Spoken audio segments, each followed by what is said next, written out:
Cynthia Collins had spent years swallowing pain inside a home where love had died long before the marriage did.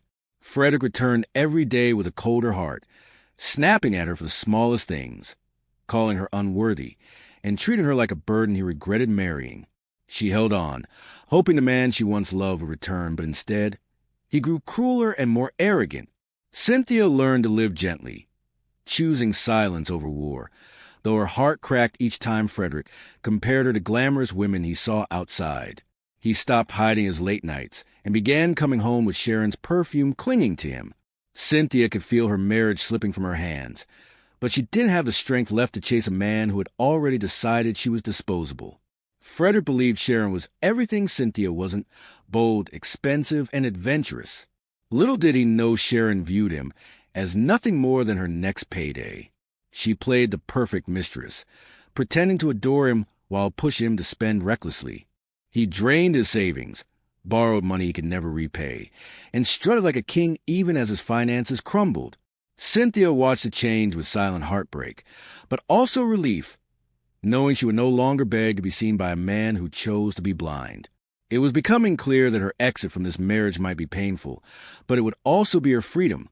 Frederick no longer respected Cynthia in any form. He insulted her appearance, mocked her education, and treated her kindness like weakness.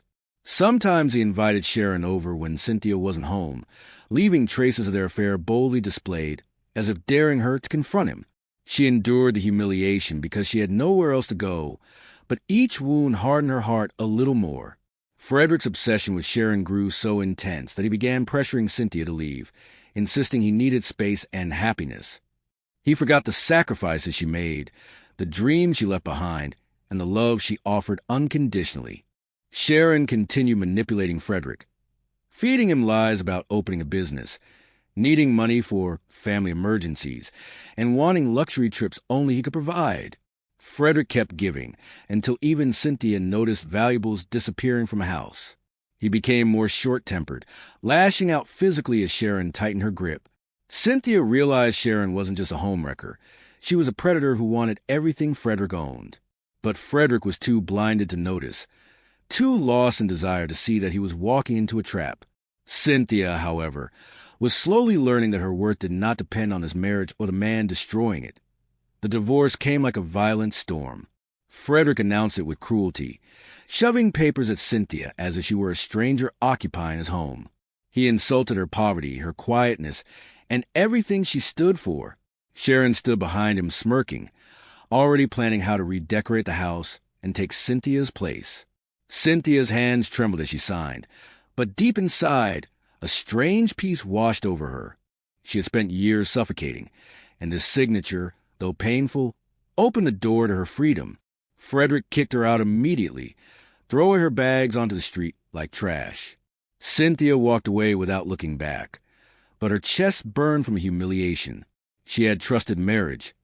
She had trusted love. Now she had nothing, no home, no savings, no family to run to. As she wandered through the city lost in tears, a black SUV stopped beside her. The man who stepped out wore simple clothes, nothing flashy, nothing intimidating. He approached her gently, asking if she was all right. His voice carried warmth she hadn't heard in years. She didn't know it yet, but this man, Desmond, was about to change her entire destiny. Desmond, the president in disguise, had grown tired of women pretending to love him for power. For once, he wanted to meet someone who saw him as a man, not a title. Dressed simply, without bodyguards, he wandered the city often, hoping fate would lead him to sincerity. When he saw Cynthia cry on the curb with her belongings scattered around, something inside him tightened, pain, empathy, and an unexplainable pull. He approached carefully, offering help. Cynthia tried to wipe her tears, embarrassed to be seen in such a state, but Desmond gently insisted she didn't owe him explanations. He took her to a small cafe, bought her food, and let her speak freely. Cynthia told him about the divorce without dramatics, without bitterness, just truth from a wounded heart. Desmond admired her strength, her humility, and the quiet dignity she carried even in brokenness. He offered to help her get back on her feet, promising it wasn't pity but respect. Cynthia wanted to refuse, afraid of depending on anyone again, but Desmond's sincerity felt different. safe in a way she hadn't felt in years. What she didn't know was that she had already captured his heart. Desmond began visiting Cynthia every day, helping her settle into a small apartment he arranged for her.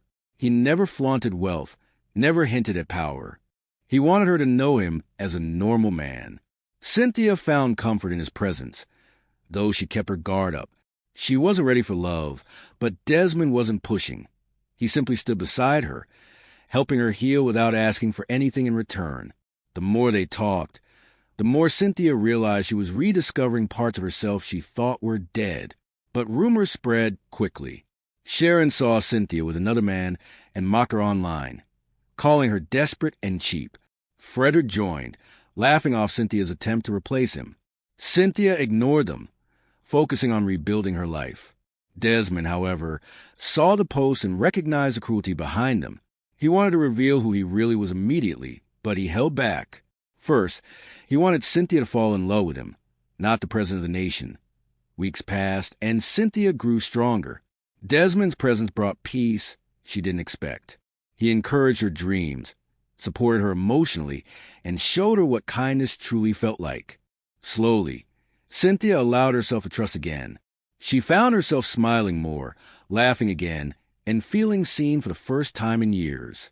Desmond treasured every moment, knowing he'd found the woman he wanted to build a life with. But the truth could not stay hidden forever. One evening, Desmond invited Cynthia to a quiet garden behind the presidential villa. Still in disguise, with sincerity burning in his eyes, he confessed everything: who he truly was, why he hid it, and why he chose her. Cynthia was shocked, frozen between disbelief and fear. She wondered if she had unknowingly fallen into another trap. But Desmond assured her that his heart had chosen her long before power ever entered the conversation. Cynthia broke down, not in fear, but in overwhelming disbelief at the turn her life had taken. How could a woman thrown out like trash suddenly find love with a man who carried the weight of a nation? Desmond wiped her tears and promised he chose her not out of pity, but because her soul shone brighter than anything he had ever known. She felt the truth in his voice and accepted him with trembling joy. Their bond grew deeper, stronger, and almost sacred. They married secretly, away from cameras and political noise. Cynthia wore a simple white dress, and Desmond swore to protect her with his life. For the first time, she felt cherished, safe, and finally worthy of the love she always gave freely. Their marriage was built on trust, not pretense, and every passing day brought them closer to the life they dreamed of. Months passed, and Cynthia discovered she was pregnant. Desmond was overjoyed, lifting her into his arms and promising their child a life filled with love, nothing like the life Cynthia had known before. He planned a grand gala to announce two things: their marriage and the upcoming child. The entire nation would witness the woman who stole the president's heart. Cynthia spent nights imagining the joy on Desmond's face when the world finally knew she belonged to him. Meanwhile, Frederick's life fell apart. Sharon drained him dry, stole his savings, and vanished. Creditors hunted him. Friends abandoned him. And he realized too late that it destroyed the only person who ever truly loved him. He became bitter, drinking heavily and blaming Cynthia for his downfall. The news of a major presidential gala stirred curiosity, but he never imagined Cynthia had anything to do with it. On New Year, Thanksgiving Day, the presidential hall glittered with celebration. Cynthia arrived quietly, escorted by guards who treated her like royalty. She wore a stunning gown chosen by Desmond, the glow of pregnancy softening her features. The hall buzzed with excitement. Desmond planned to make the announcement once all dignitaries arrived. Cynthia stepped aside to catch her breath, not wanting to draw attention before the right moment. Frederick, now working as a low-level technician in the hall, spotted her unexpectedly. Rage rushed through him. How dare she appear at a prestigious event after ruining him? He stormed toward her like a madman. Cynthia, startled, stepped back, but before she could escape, Frederick grabbed her arm violently, pulling her into the open. He began shouting insults, calling her worthless, accusing her of pretending to be somebody important. Attendees watched in confusion as he unleashed years of bitterness on her. Some tried to intervene, but Frederick pushed them back. Then, in a terrifying rage, he kicked Cynthia's stomach. She screamed, collapsing to the floor as pain shot through her body. Sharon, who had sneaked her way into the event hoping to find her next target, laughed loudly, proud of the chaos Frederick caused. The scream echoed through the hall, and Desmond recognized it instantly. He burst through the crowd, fury burning in his eyes.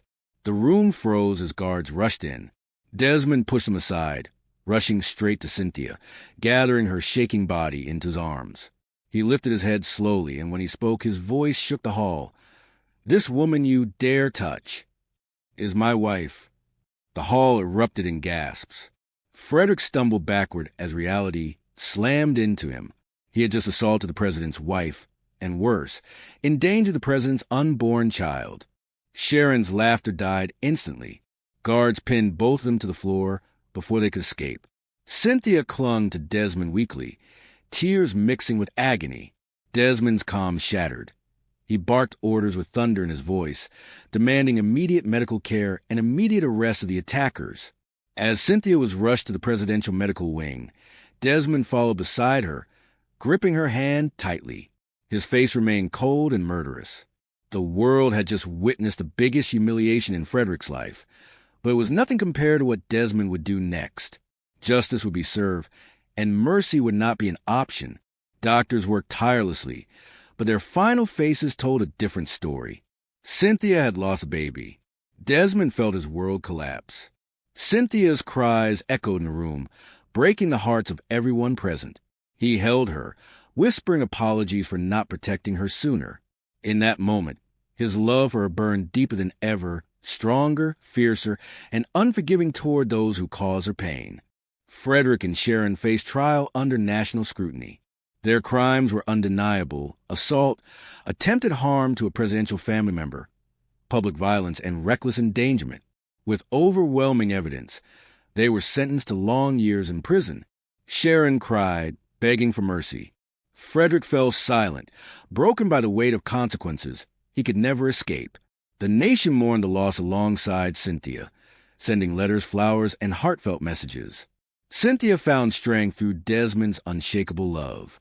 He stayed by her side day and night, ensuring she never faced grief alone. Their bond grew even stronger, shaped by pain but held together by an unbreakable devotion. Cynthia healed slowly, carrying both scars and wisdom. Though they lost their child, they didn't lose their hope.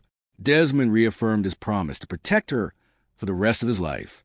Their marriage deepened, honored by a nation that now recognized Cynthia not as a victim, but as a woman of resilience and grace.